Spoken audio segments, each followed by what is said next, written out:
Hello, fellow dreamers and lovers of cinematic magic. Welcome back to our channel.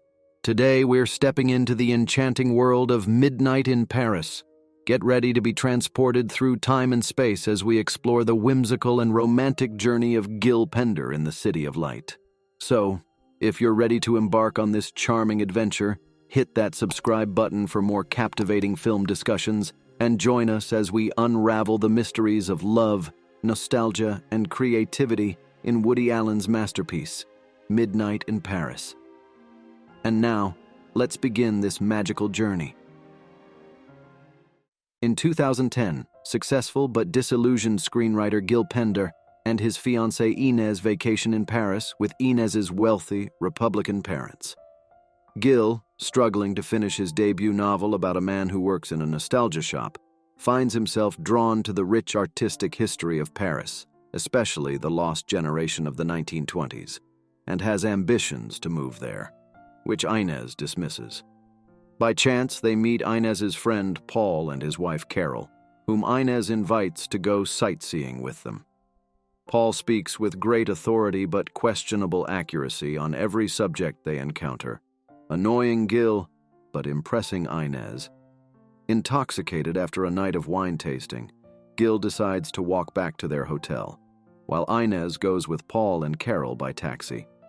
At midnight, a 1920s car pulls up beside Gil and delivers him to a party for Jean Cocteau, attended by other notable people of the 1920s Paris art scene. Zelda Fitzgerald, bored, encourages her husband Scott and Gil to leave with her. They head to a cafe where they run into Ernest Hemingway and Juan Belmonte. After Zelda and Scott leave, Gil and Hemingway discuss writing, and Hemingway offers to show Gil's novel to Gertrude Stein. As Gil leaves to fetch his manuscript, he returns to 2010. The cafe is now a laundromat. The next night, Gil tries to share the experience with Inez, but she leaves before midnight.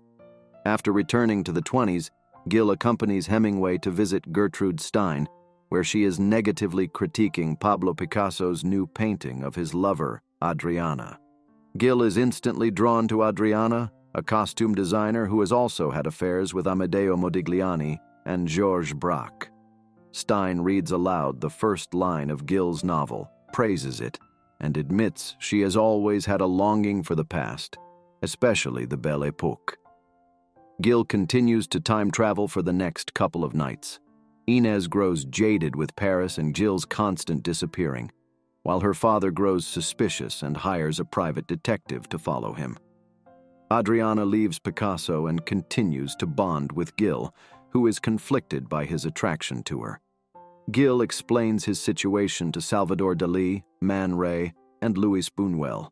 As surrealists, they do not question his claim of coming from the future.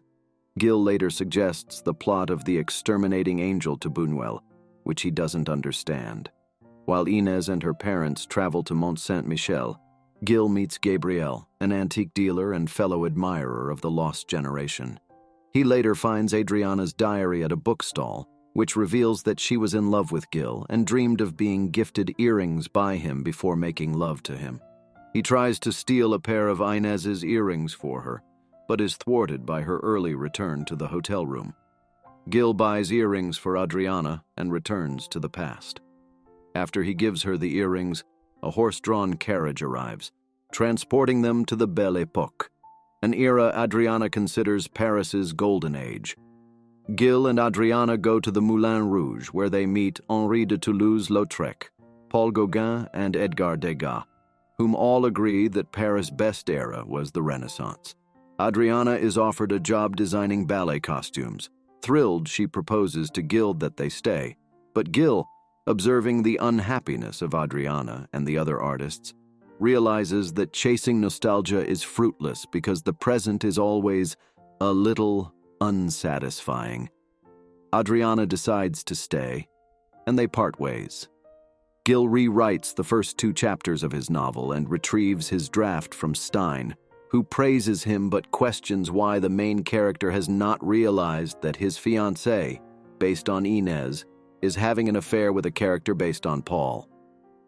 Gil returns to 2010 and confronts Inez. She admits to having slept with Paul, but disregards it as a meaningless fling. Gil breaks up with her and decides to move to Paris. While walking by the Seine at midnight, Gil encounters Gabrielle. As it begins to rain, he offers to walk her home and learns that they share a love for Paris in the rain.